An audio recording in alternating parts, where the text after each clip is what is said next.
साहसी गधा। एक व्यापारी के पास एक ऊंट और एक गधा था। व्यापारी उन पर बोझ ढोता था। गधा तो गधा था, लेकिन वह बहुत चतुर और साहसी था। एक दिन गधा ऊंट से बोला, ऊंट भाई, मैं तो बोझ ढोते ढोते थक गया, चलो मालिक को छोड़कर भाग चले, दोनों मिलकर आजादी से रहेंगे। ऊंट ने कुछ देर सोचा, फिर बोला, मालिक सचमुच में बहुत हमारा बुरा है, ढेर सारा काम कराने के बाद भी खराब चारा देता है, हम लोग भागे कैसे? मैंने सब सोच लिया है, कल जब मालिक नमक लाद कर ले चलेगा तो चढ़ाई चढ़ते समय हम दोनों गिर पड़ेंगे और दिखावा करेंगे कि हम बहुत कमज़ोर हो गए हैं।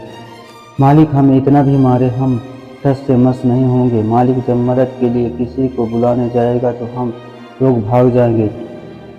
गधा समझाते हुए बोला, तकरीब तो बढ़िया है, हम ऐसा ही करेंगे। ऊँट खुश होता हुआ बोला। दूसरे दिन मालिक ने ऊँट और गधे पर नमक के बोरे लादे और लेकर चल दिया। जैसे ही दोनों चढ़ाई पर पहुंचे तो दोनों गिर पड़े, नमक के बोरे भी गिर पड़े। मालिक ने उन्हें उठाने की कोशिश की, जब वे नहीं उठे तो डंडे से पीटने लगा।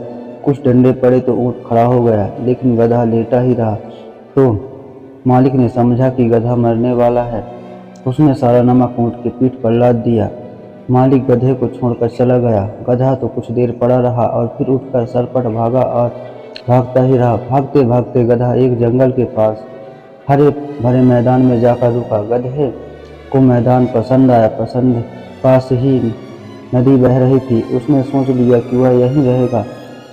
गधा दिन भर हरी हरी घास चरता, नदी का ठंडा पानी पीता और खुशी से ढेचू ढेचू करता। धीरे धीरे गधा तगड़ा हो गया। एक दिन जंगल का राजा शेर वहां आ गया। उसने घास चरते गधे को अचरज से देखा, क्योंकि उसने जंगल में ऐसा जानवर अभी तक देखा नहीं था। गधे ने शेर को देखा तो उसके प्राण ही सूख गए। उसे अपनी मौत सामने दिखाई देने लगी, लेकिन उसने साहस नहीं छोड़ा और तन कर खड़ा हो गया। जब शेर दहाड़ा तो गधा भी मुंह फैलाकर ढीचू ढीचू करने लगा। गधे का गुफा जैसा मुंह देखकर शेर डर गया और वह वापस जंगल में भागा। रास्ते में शेर को भेड़िए मिल गया। एक से भले दो सोचकर शेर रुक गया। महाराज, आप किसके डर से भाग रहे हैं? भेड़िए ने पूछा। मैं एक भयानक जानवर देखा जिसके कान केले के पत्ते जैसे और मुंह तो गुफा जैसा है, बोलता है तो रुकता ही नहीं।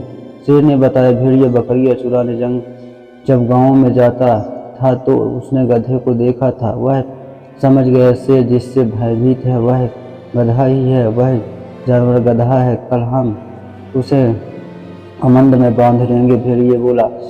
दूसरे दिन भेड़िए पास के गांव से मकंद चुरा लाया। मकंद का एक छोरा भेड़िए ने शेर को बांधा और दूसरा अपने गले में, और दोनों मैदान की ओर चल दिए। आगे आगे शेर, पीछे पीछे भेड़िया। गधे ने दोनों को आते देखा तो पूंछ उठाकर रे हंकते हुए शेर की ओर बढ़ा। शेर की तो सिट्टी पिट्टी गुम हो गई। वह पूरी ताकत से भागा। भेड़िए शेर के पीछे घसीटता चला गया और वह मर गया।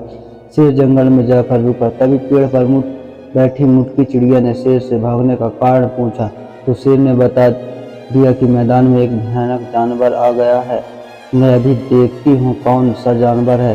कहते हुए मुटकी फर से मैदान की ओर उड़ गई। गधे ने आते हुए मुटकी को देखा तो मैदान में चुपचाप लेट गया।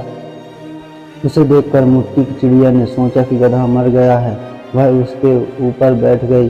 तभी मुटकी ने गधे के पैर के पास अनाज का दाना पड़ा देखा तो मुटकी ने पैर के पास पड़ा दाना उठाना चाहा। तभी गधे ने उसे पैर के नीचे दबा लिया और पूंछ के कोड़े से जमकर पिटाई कर दी। मुटकी की किसी तरह से जान बचकर जंगल में आई और शेर से बोली, महाराज आप बच गए। उसने मुझे तो बहुत मारा, बस जिंदा छोड़ दिया। अब आप उधर भूल कर भी मत जाइएगा। और शेर घने जंगल में चला गया। अब गधा आराम से मैदान में चरता रहा।